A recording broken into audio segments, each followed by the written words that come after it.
السلام الله عليكم halkan waa barta aan ku leenahay YouTube-keena xurka wararka war degdeg ah oo hadda soo ifbaxay ayaan ku soo gudbinaya oo la xiriirta magacaabista Shuute waxaan la eriyay taliyihii ciidamada xoogga dalka warqadda xilka qaadista ayaa la saxiixay codad sir ah iyo waraysi ayaan halkan kuugu baahinayaa haddii eeba uu raali ka noqdo waxa kale oo qiyaari barnaamijkaadi kugu soo gudbin doonaa isla markaana aad ku daawan doontaan dhaqdhaqaaqyadii ugu dambeeyay ee la xiriira waxyaabaha dawladda federaalka ee Soomaaliya ay hadda xusul duubeyso waqtigan oo ay raadinayso maxay yihiin guddigan uu magacaabay Ra'iisul Wasaare Xamse Cabdi Barre soo dhawaada qodobadaas ayaan isdul istaagaynaa oo faafahin doonaa haddii eeba uu raali ka noqdo balse daawade haddii aad nagu cusub tahay nagu soo biir ka mid noqo daawadayaasha iyo saaxiibada nagu xiran muuqaalkan in aad sii share garaysahay muhiim ayay inoo tahay daawade ee ha hilmaamin haddii aynu ku bilowno daawadayaal Ra'iisul Wasaaraha xukuumadda federaalka ee Soomaaliya mudane Xamse Cabdi Barre ayaa magacaabay guddi kaas oo la filayo in uu qabto shaqo muhiim ah oo hadda ay Soomaaliya u hanqal taagayso Ra'iisul Wasaaraha xukuumadda Soomaaliya Xamse Cabdi Barre ayaa soo saaray wareegto cusub oo ku magacaabay guddi ka shaqeyn doona loolanka ay Soomaaliya ugu jirto hoggaanka ururka Midowga Afrika guddigan oo ka kooban 6 xubnood oo wasiiro ah ayaa ka shaqeynaya ololaha doorashada guddigan Midowga Afrika iyaga oo taageero u raadinaya xildhibaan Fawzi Yuusuf Xaaji Aadan oo Soomaaliya ku metelaysa doorashada kursigaas taas oo hore u soo noqotay Ra'iisul Wasaare ku-xigeenka iyo wasiirka arrimaha dibadda waxa uu Ra'iisul Wasaaruhu magacaabay guddi heer wasiir ah oo ka shaqeynaya qabanqaabada ololaha doorashada gudoomiyaha guddiga Midowga Afrika Chairperson of the African Union Commission oo sanadaha 2025 ilaa 2028 ah xubnaha la magacaabay ayaa kala ah Biixi Iimaan Ciga Daawud Aweys Jaamac Cabdirasaaq Cumar Maxamed Cabdullaahi Axmed Jaamac Cabdisalaan Cabdi Cali Dhaay iyo Cali Maxamed Cumar sidoo kale Ra'iisul Wasaaraha ayaa guddigan faray in ay sida ugu dhaqsiyaha badan u dardargeliyaan howlaha looga igmaday kana keenaan gungaar dhameystiran ayaa lagu yiri warqad ka soo baxday xafiiska Ra'iisul Wasaare Xamse Cabdi Barre sidoo kale waxaa la sii raaciyay magacaabistan waxay dhaqan galaysaa marka uu saxiixay Ra'iisul Wasaaraha xukuumadda federaalka ee Soomaaliya muddo xileedka hoggaanka sare ee Midowga Afrika ayaa ah 4 sano waxaa la rajaynayaa in doorashada soo wajahan ee guddiga golaha Midowga Afrika ay dhex mari doonto Soomaaliya iyo Kenya oo ay u kala sharaxan yihiin Fawzi Yuusuf Xaaji Aadan iyo Raila Odinga haddaba waxaan la ogeyn loolankan sida Soomaaliya ugu soo bixi karayso balse rajo wanaagsan ayaa la qabaa geesta kale Dr. Mukhtaar Maxamed Cali oo ah falanqeeye arrimaha amniga iyo siyaasadda ayaynu ka wareysanay xogo xasaasi ah oo la xiriira xilka qaadista iyo arrimaha waqtigan ee Soomaaliya ay wajahayso wallahi niyo isbedel horta malba waa loo baahan yahay laakiin isbedelku waxaan rabaa inuu xoogaa waqti qofku hal sano markuu joogo iyo xoogaa in maaragtay la bedelaa fiican hayeeshee wixii hadda meesha madaxda dadka laga dhigayaba waxaad moodaa 5 bilood gudahoodba inay maaragtay carrada ku baabiinayaan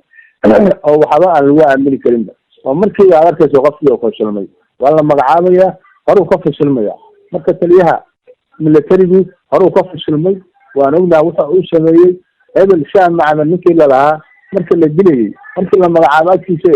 waxa weeye taliyaha xooga waa maaragtay kaas waa in la bedelo qofka lagu bedelayo waa in laga fiirsadaa waa inuu yahay qof militari wala ka mid ah waa inuu yahay qof wax bartay waa inuu yahay qof brave oo jeesiya inuu yahay maaragtay waa in asbaab badan qofka laga fiiriyaa ma ahan qof suuqa wareegaya inta loo yeero inta garaada lagu taco in la yiraahdo maaragtay taliya ciidana ta in la yiraahdo ama taliya saldhigaata xaraam weey waxa ummadda isku leenahay weey marka waxaan qabaa in laga fiirsado oo dibaddana laga soo baaro gudahana laga baaro qof wanaagsan oo sharaf leh oo maaragtay in la keeno waad buuxaniyo waa la helayaa laakiin ma ahan macnaheedu kana waxa iga maqlayay aan shaqada u diro tan wax ka maqlaya shaqada u dirto waa tuug adigu isu ka leynaya dadkina waa leynaya wuxuu doona waa dhacaya marka waxa weeye waxaan qabaa ninkan uu bedeli doono taliyaha ciidamada militariga in dibaddana laga soo fiiriyo gudahana laga fiiriyo qof wanaagsan oo ciidamada hore ka mid ahana in la keeno ayaan qabaa rag badan runtii maaragtay la heli karaa oo dhalinyarada xataa waagii dambe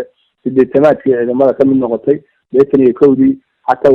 وحوي وادنا من وحن القفل البادية انت قبل لا يكاني laleeyahay taliye waxaa tahay gobolka banaadir madax u tahay sax maahan, ama ciidamada militariga madax u tahay sax maahan. waxa weeye dad waxbartaa loo baahan yahay oo magaaliyaa loo baahan yahay oo nidaamka ciidamada weligood ku dhex jiray oo yaqaani ayaa loo baahan yahay. marka waxaan qabaa in dibaddana laga soo raadiyo, dalkana laga raadiyo qof wanaagsan oo sharaf leh oo ciidamada hore kamid ah.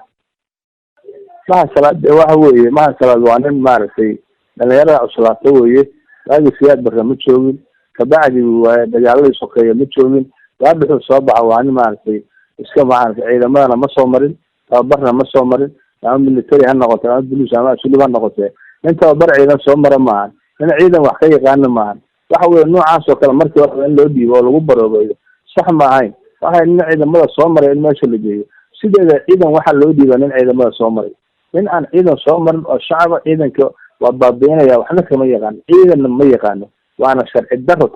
taasaaba dembiga la fiiyin. marka Mahad Salaad ciidanna soo mari maaragtay nuucu yaabahaade waxa weeye in meesha maaragtay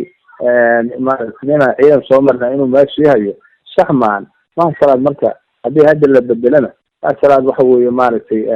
waxaan rajaynayaa horta wuxuu joogay adigu 1 sano iyo bar meelahaas ama 2 sano ku dhawaad joogaa Mahad Salaad. runtii soonkii hore ilaa soonkan magaaladu waxa weeye maaragtay soonkaan xoogaa liitaa maana soonkii hore way rooneed. 1 sano waxaan isleen dowladda Xasan Sheekh xamar xoogaa 190 waxay ka qabatay oo dadkii gubanaya runtii hoteeladii gubanaya waa laga rooyay, laakiin dilalka kale iyo qaraxyada kale iyo la shaqaynta kale iyo nimankan waa lala shaqeeyaa odayaasha ragga inta lacag siiyaan ay la shaqeeyaan oo magaalada soo geliyaan. ninka shabaabka magaalada kama soo geli karo, waa in la waardiyeynaya markuu wax ridayo oo nin askari oo ag taagan yahay. waxa weeye marka magaalada waa la soo geliyaa ragana lacag ku qaata, ragana la shaqeeya, ama waagi hore ayaga kamid ahaadeen ama mar dambe hala xiriireen oo kamid noqdeen ma garan kare. waa lala shaqeeyaa nimankan shabaabka, doodiyi hadday tuuraan ragaa lacag ku qaata, hadday miina aasaan ragaa lacag ku qaata. waxaasoo dhan marka ciidamaday ka buuxaan. runtii waxaana yeelaya shariica dawladda iyo cadaaladda oo maaragtay fiicnayn, cadaaladdu aada u liidata oo ayada lafteeda waaye arrinimo ay ka maqan tahay oo dadda maaragtay aan waaye aragayn cadaaladii la geeyey. waxaasoo dhan miyaa isgeesanaya. marka waxa weeye maaragtay Mahad Salaad haddii laga qaado waxaa loo baahan yahay in lagu soo celiyo raggii hore rag kamid ahaa oo joogi jiray ama ka kaleeto oo ciidamadii hore nabad sugidda kamid ahaan jiray waagii hore oo lagu kalsoon yahay in la keeno weeye. inaan ciidan soo maray in ciidan loo dhiibaa waa xaaraanba. Mahad Salaadna waxa weeye haddii hadda laga qaado hadda waxa weeye kolley waa qasab waa ku qasban yahay Xasan Sheekh Maxamuud inuu isbedel sameeyo. maaragtay dadka maaragtay hadda qaraxii Ashooel ayaa Mahad Salaad fashiliyey ee ka hor wuu roonaa. anigu inta aragtidayda wixii hoose anigu ma garanayo hoos ka jira waa roonaa la dhihi karaa. marka waxa weeye waxaba qaladaba nin shacaba in ciidan loo dhiibo waa xaaraanba. marka haddii laga qaado mid fiican in la keeno ciidamadii hore nabad sugidda kamid ahaan jiray ayaan rajaynayaa oo aan qof shacaba aan lagu bedelin. qof shacaba in ciidan lagu bedelo waa xaaraan, ama booliis ha ahaado ama military ha ahaado ama asluub ha ahaado ama maxaan ku irahdaa ciidamada miisa ha ahaado sirdoonka ha ahaado. nin shacaba mas-uul loogama dhigi karo ciidan, waa xaaraan weye. waa kuwaas waxa weye nidaamkaasi nidaam jira maahan. laakiin nin ciidan soo maray ama military soo maray ama booliis wuu ka roon yahay waana ka wanaagsan yahay nin shacaba in maaragtay ciidan loo dhiibo. waxa weye qof ciidan soo mara ciidan loo dhiibo. marka Mahad Salaad shacab uu ahaa maaragtay ninka lagu bedeli doono waxaa soo jeedinaya inuu noqdo in ciidamadii hore soo maray, weliba qaybta ciidamadii hore oo la dhihi jiray nabad sugidda la dhihi jiray waagi maxaa waagi. sida aad maqlaysaanba kaana waxau ahaa Dr. Mukhtaar Maxamed Cali oo qadka taleefanka igu waramayay. haddii aad nagu cusubtahay nagu soo biir ka mid noqo daawadayaashii saaxiibada nagu xiran. amaana Allah.